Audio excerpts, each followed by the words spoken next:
रुकने असेंबली मलकाजगिरी मायनमपल्ली हनुमंतराव ने दिल पर दौरा पड़ने से फौत होने वाले मलकाजगिरी के सहाफी श्रीनिवास के गमजदा अरकान खानदान से मुलाकात करके पुरसा दिया। इस मौके पर रुकने असेंबली मायनमपल्ली हनुमंतराव ने मरहूम सहाफी श्रीनिवास के अरकान खानदान को 2 लाख रुपए की इमदाद, बच्चों की तालीम की जिम्मेदारी और डबल बेडरूम मकान फराहम करने का तयक़ुन दिया। इस मौके पर TOWJA के रियासती जनरल सेक्रेटरी ख्वाजा व रहमत अली के अलावा दीगर मौजूद थे।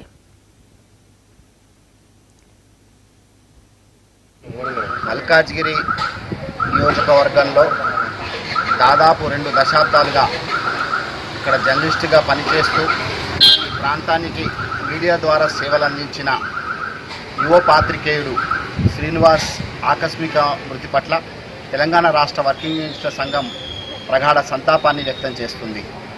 శ్రీనివాస్ అంటే దాదాపు మల్కాజ్గిరి మీడియా రంగంలో ప్రతి ఒక్కరూ గుర్తుపట్టే ఒక జర్నలిస్ట్. అతను నిత్యం ప్రజల మధ్య తిరుగుతూ తాను ఆర్థిక కష్టాలు ఎదుర్కొన్నా, తన కుటుంబం ఆర్థిక కష్టాలు ఎదుర్కొన్నా తాను మాత్రం ప్రజలకు ఏదో ఒకటి చేయాలి అనే ఒక తపనతో దాదాపు ఈ మీడియా రంగంలో తాను నిస్వార్థంగా సేవలు అందిస్తున్నటువంటి జర్నలిస్టు.